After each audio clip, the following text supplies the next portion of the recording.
എനിക്ക് 10-30 വയസ്സായി. ഇനി ഞാൻ എന്ത് ചെയ്യാനാണ്? അല്ലെങ്കിൽ എക്സാമിന് ഇനി ഒരു മാസമേ ഉള്ളൂ. ഇനി പഠിച്ചിട്ട് എന്താക്കാനാണ്?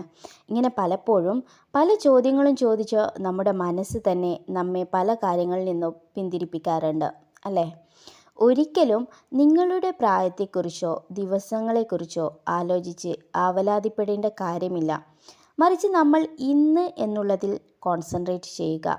ഇന്നിന് പ്രയോറിറ്റി കൊടുക്കുക.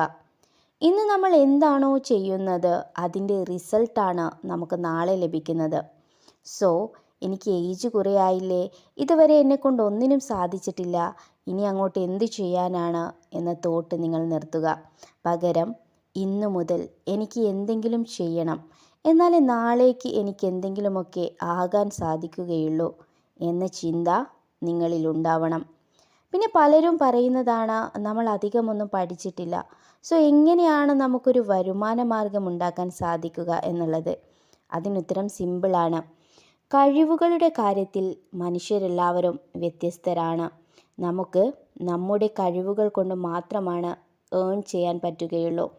നമ്മുടെ ഉള്ളിൽ പാട്ട് പാടാനുള്ള കഴിവുണ്ട്, പക്ഷെ അതുകൊണ്ട് എന്താക്കാനാണെന്ന് കരുതി കഷ്ടപ്പെട്ട് ഡിഗ്രി PG BEd ഒക്കെ എടുത്തിട്ട് എവിടെയും എത്തിയിട്ടില്ല, ജോലി കിട്ടിയില്ല എന്ന് വേവലാതിപ്പെടുന്ന തേരാപ്പാര നടക്കുന്ന ഒരുപാട് പേര് നമുക്ക് ചുറ്റുമുണ്ട്, അല്ലേ?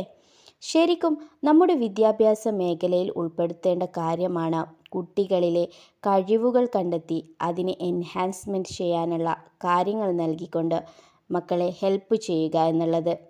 എന്നാൽ ഇത് നമ്മുടെ വിദ്യാഭ്യാസ മേഖലയിൽ ഉൾപ്പെടുത്താത്തതിനാൽ തന്നെ പലർക്കും അവരുടെ ഉള്ളിലെ കഴിവുകൾ എന്താണെന്നോ എങ്ങനെ അതിനെ ഉപയോഗിക്കണമെന്നോ അറിയാതെ പോകുന്നു. സമയം വൈകിയിട്ടില്ല. ഇന്ന് തന്നെ ആലോചിച്ച് തീരുമാനമെടുക്കുക. എനിക്ക് വേണ്ടി എനിക്ക് ഇന്ന് എന്ത് ചെയ്യാനാവുമെന്നത്. കാരണം പല വലിയ വലിയ റിസൾട്ടുകളുടെയും പിന്നിൽ വലിയ എഫേർട്ടുകൾ ഒളിച്ചു കിടപ്പുണ്ട്. നമ്മൾക്ക് മുന്നോട്ട് പോകണമെന്ന് തോന്നിയാൽ പിന്നോട്ട് വലിക്കാൻ ഒരുപാട് സിറ്റുവേഷൻസ് നമുക്ക് ചുറ്റുമുണ്ടാകും. ഒന്നുകിൽ അത് നമ്മുടെ മനസ്സാകാം, അല്ലെങ്കിൽ മറ്റുള്ളവരുടെ വാക്കുകളാകാം, അതുമല്ലെങ്കിൽ ഇത് വിജയിക്കുമോ എന്നുള്ള നിങ്ങളുടെ ചിന്തയുമാവാം. നിങ്ങൾ നിങ്ങളുടെ കഴിവിൽ വിശ്വസിക്കുക. നാളത്തെ റിസൾട്ട് വളരെ നന്നാവണമെന്ന് ആഗ്രഹിക്കുക. അതിനുവേണ്ടി പ്രയത്നിക്കുക. നല്ലൊരു നാളേക്കായി ആശംസിക്കുന്നു. Thanks for watching.